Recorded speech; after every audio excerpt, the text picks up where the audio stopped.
Marco ഇപ്പോഴും serious ആയിട്ട് ഹോസ്പിറ്റലിൽ കഴിയുന്നു. മാർക്കോയ്ക്ക് വേണ്ടി പ്രാർത്ഥനകളും വഴിപാടുകളും ചെയ്യുന്നു മഹാലക്ഷ്മിയും കണ്ണനും. മാർക്കോയുടെ ശക്തി കയ്യിലിരിക്കുന്ന ചെറിയ വേലാണെന്ന് ദേവിക്ക് മാത്രമല്ലേ അറിയൂ. വേൽ തെറിച്ചുപോയത് കൊണ്ട് മാത്രമാണ് മാർക്കോയ്ക്ക് പരിക്ക് പറ്റിയതും.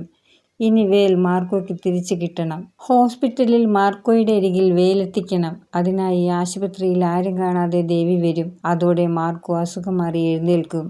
എന്നാൽ മേഘനാഥനെ കണ്ണൻ കല്ലുകൊണ്ടിടിച്ചിട്ടെടുത്ത് അവനെ കാണുന്നില്ല. മിക്കവാറും അവനെ ഏതെങ്കിലും ആദിവാസികളാകും രക്ഷപ്പെടുത്തിയിരിക്കുന്നത്. തലക്കാണ് കണ്ണൻ കല്ലുകൊണ്ട് എറിഞ്ഞത്. എന്നിട്ടും അവൻ എങ്ങനെ രക്ഷപ്പെട്ടു? കണ്ണനും മഹാലക്ഷ്മിക്കും മേഘനാഥൻ ഇപ്പോഴും ഭീഷണിയാണ്. മേഘനാഥനെക്കുറിച്ച് വിവരമൊന്നുമില്ലാത്തതുകൊണ്ട് കണ്ണനും മഹാലക്ഷ്മിയും ഇനി വളരെയധികം സൂക്ഷിക്കണം. കണ്ണൻ ശയനപ്രദക്ഷിണം ചെയ്യുമ്പോൾ പ്രതാപനും അമ്മയും വരുന്നത് കണ്ടപ്പോൾ തന്നെ കണ്ണന്റെ ഡ്രൈവർ കണ്ടതുകൊണ്ട് അവര് കാണാതെ കണ്ണൻ രക്ഷപ്പെട്ടു.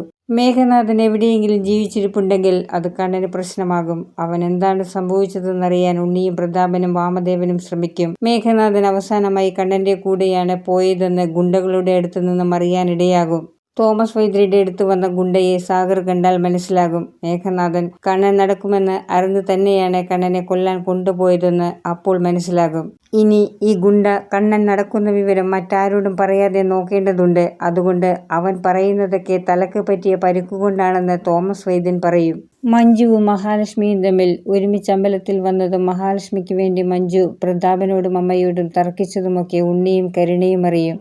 അതും മറ്റൊരു സംശയത്തിനിടയാക്കും. മാർക്കോ ഉടനെ അസുഖം മാറി എഴുന്നേൽക്കണം. ചുറ്റിലും ശത്രുക്കളുള്ള കണ്ണനും മഹാലക്ഷ്മിക്കും മാർക്കോയുടെ സഹായം വേണ്ട സമയമാണിത്. ഇനി കണ്ണൻ രണ്ടാനമ്മയുടെ കൂടെ ആ വീട്ടിൽ താമസിക്കുന്നതും സുരക്ഷിതമല്ല.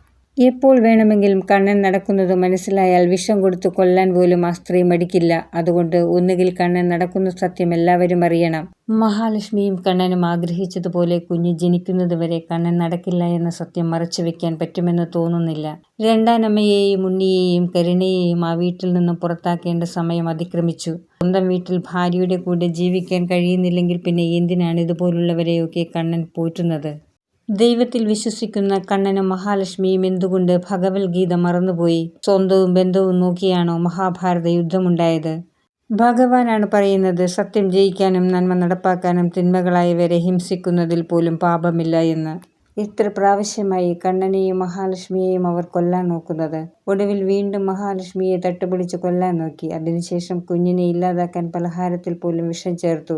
ഇത്രയൊക്കെ അനുഭവങ്ങൾ കിട്ടിയിട്ടും അവരെ ആ വീട്ടിൽ താമസിക്കാൻ കണ്ണൻ അനുവദിക്കുന്നത് ശരിയല്ല. അറിഞ്ഞുകൊണ്ട് അപകടം വിളിച്ചു വരുത്തുന്നത് പോലെയാണത്. മേഘനാഥന്റെ കൂടെ കണ്ണൻ ഒറ്റയ്ക്ക് പോയതുപോലും.